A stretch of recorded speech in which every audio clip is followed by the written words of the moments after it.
As of July 20th, 2026, Alex Eala is ranked world number 29 with 1,666 ranking points. The current top 20 cutoff stands at 2,300 points, leaving her 634 points short of breaking into that elite group. For most players, that is not a gap that can be erased with a handful of routine victories. Closing that distance usually requires winning a title, making a deep run at a Grand Slam or WTA 1000 event, or stringing together several outstanding tournament performances at exactly the right time. So, is the conversation about Alex Eala reaching the top 20 realistic? The answer is yes, but not for the reason many people assume. She does not need a flawless summer, nor does she have to win every tournament she enters. She also does not need 4 consecutive weeks of extraordinary results.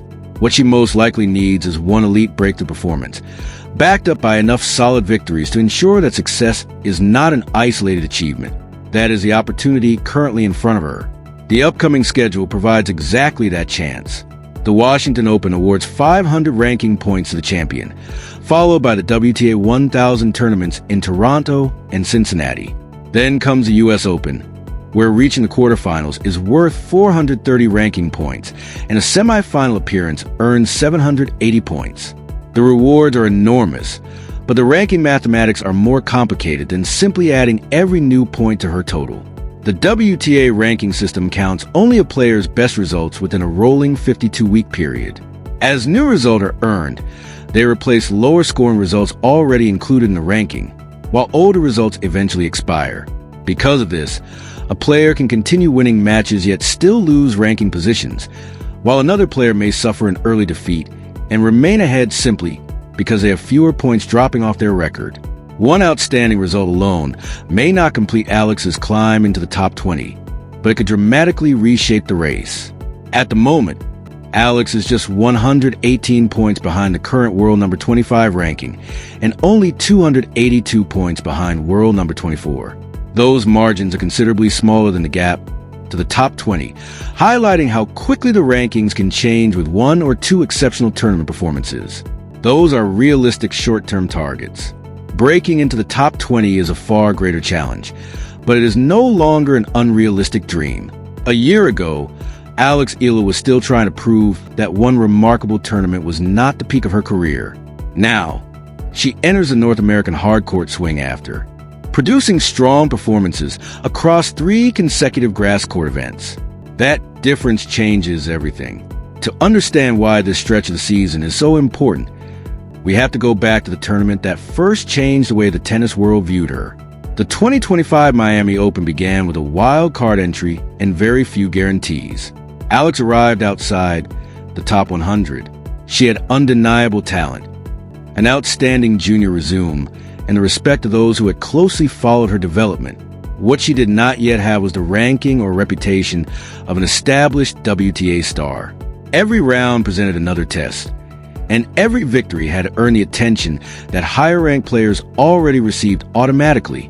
Then Alex began eliminating some of the biggest names in the draw.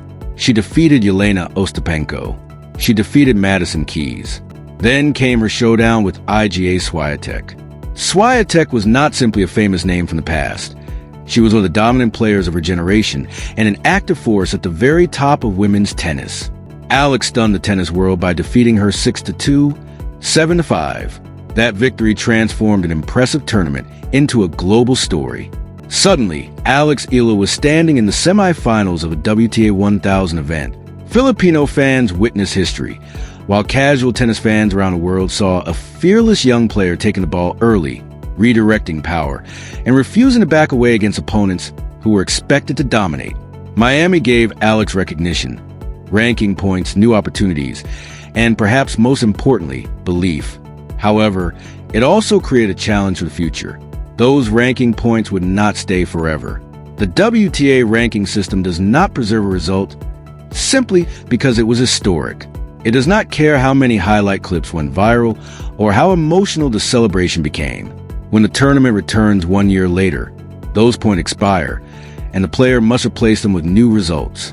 That is the hidden cost of every breakthrough. A great tournament can launch a player up the rankings, but also demands proof that the performance was not a one-time achievement. Alex continued to build on that success after Miami. She reached the final in Eastbourne in 2025, captured a WTA 125 title in Guadalajara, finished the season around top 50, and entered 2026 firmly established in that range. Those results confirmed her progress, but they also highlighted the next stage of her journey. The leap from outside the top 100 into the top 50 can sometimes be achieved through one extraordinary tournament. The climb from the top 50 into the top 20 is different. It requires consistency, depth, victories on multiple surfaces, and the ability to replace expiring results with new success before those valuable points disappear.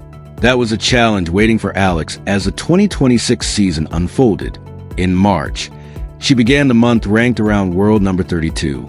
A strong run to the fourth round at Indian Wells lifted her to a career-high world number 29, providing further evidence that her steady rise through the rankings was continuing. The direction seemed clear. Alex Eala was moving forward once again. Then Miami returned. In 2026, Alex reached the fourth round of the Miami Open. For most players, making the last 16 of a WTA 1000 event would be considered a highly successful week. It meant winning multiple matches in one of the strongest fields on the tour and proving that she belonged on one of the biggest stages in women's tennis. Yet, when the rankings were updated, the numbers told a very different story. Instead of climbing, Alex dropped from world number 29 to world number 45. She had not forgotten how to play. She had not suffered a major injury, nor had she suddenly become a less dangerous opponent. The explanation was straightforward. The ranking points she earned from her sensational semi-final run at the 2025 Miami Open expired. Although reaching the fourth round again in 2026 was an impressive achievement, those points were not enough to replace the much larger total she had earned the previous year. Inside the tournament, Alex had moved forward. On the rankings page, she had moved backward. That was not the ranking system punishing her. It was simply revealing how much of her position had still depended on one extraordinary week. For casual fans, the drop seemed almost impossible to understand. How could a player reach the fourth round, a prestigious WTA 1000 event, and still lose 16 places in the rankings? The answer lies in how the WTA ranking system works. Rankings do not measure only what happens during the current week. They reflect a player's best results over a rolling 52-week period, while also accounting for the points that are about to expire. That is why momentum and ranking position do not always move in the same direction. A player can perform well and still fall in the rankings if an even better result from the previous year drops off her record. Alex entered the clay court season facing a difficult challenge. She needed to replace hundreds of ranking points, and simply playing respectable tennis was no longer enough. A competitive loss to a higher-ranked opponent might earn praise, but provide almost no ranking benefit. A single victory at a major event could help, but it could not erase the deficit on its own. Even a close, high-quality performance could boost confidence while leaving her ranking virtually unchanged. The clay season ultimately did not deliver the breakthrough Alex needed. She encountered difficult draws and produced flashes of the high-level tennis that had made her one of the tour's rising stars. But the deep tournament run she was searching for never materialized. At the same time, her fame was rising faster than her ranking. In the Philippines, every victory became a national celebration, and every ranking update made headlines. Internationally, opponents had accumulated more video footage, and coaches had a clearer understanding of the patterns that made her such a dangerous competitor. Yet despite the growing recognition, her ranking remained outside the top 40. That mattered more than many fans realized. A lower ranking often means losing protection that comes with being seeded, resulting in much tougher opponents in the opening rounds of major tournaments. Harder draws make it even more difficult to rebuild ranking points. Alex had already proved she could defeat the world's best players. The next challenge was proving she could produce an entire season of results strong enough to support those headline victories. One upset can change a headline. One tournament can change a ranking. Only consistent performances over many months can change a career. By the end of the clay court season, the top 20 seemed like a distant target. Then Alex stepped onto grass, and over the next 5 weeks, everything changed. The turnaround began in Birmingham. Alex entered the tournament needing ranking points, confidence, and a sense of control. It was far from an easy week. Rain repeatedly disrupted the schedule, matches were delayed and rescheduled, and maintaining rhythm became a constant challenge. Grass courts already demand lightning-fast reactions and decisive shot-making. Add an unpredictable schedule, and the mental battle becomes just as important as the technical one. Alex handled every challenge. She worked her way through the draw, adapting to the changing conditions and growing stronger with each match. In the final, she faced Nikola Bardankova in a hard-fought three-set battle. Momentum shifted several times. The pressure intensified, but Alex remained composed when it mattered most. She closed out the match to capture the title, her second WTA 125 championship. The trophy and the ranking points were important, but Birmingham restored something equally valuable: confidence. It proved that Alex could manage a difficult week, handle pressure, and finish the job. Then came Berlin. If Birmingham gave her confidence, Berlin tested it against the highest level competition. Standing across the net was Elena Rybakina, one of the most dangerous grass court players in the world. Her powerful serve could eliminate opportunities before rallies even began, and her aggressive first-strike tennis regularly overwhelmed opponents. Alex rose to the occasion and defeated her in one of the biggest wins of her season. She followed that performance with another outstanding victory, defeating Elena in straight sets, 6-3, 6-4. The win sent her into the semifinals and secured yet another top 10 victory. By that point, the pattern was becoming impossible to ignore. One famous victory can be dismissed as an upset. Several elite victories across different tournaments reveal something much deeper. Alex was beginning to read the pace of the game earlier, redirect the ball before opponents could settle, and turn defensive situations into attacking pressure. Most importantly, she was producing those qualities more consistently. The grass court swing suggested that top 20 level tennis was already present in Alex's game, even if the ranking had not yet caught up. That represents a very different situation from a player who simply lacks the level. A player without the required level must develop new weapons and improve their game. A player whose ranking is behind their actual ability needs time, opportunities, and enough major tournaments for results to close the gap. Then Wimbledon placed that idea on the biggest stage in tennis. Before the tournament, Alex had never won a main draw match at Wimbledon. She changed that immediately. She defeated Renata Zarazua, then followed it with another victory over Maya Joint. Those wins pushed her into the third round and created one of the most anticipated matches of the tournament. Waiting for her was Iga Swiatek, the defending champion, on center court. It was the same superstar Alex had already defeated in Miami, but this was a completely different challenge. This was Wimbledon. This was grass. This was a stage where pressure can make every decision feel heavier and every moment more important.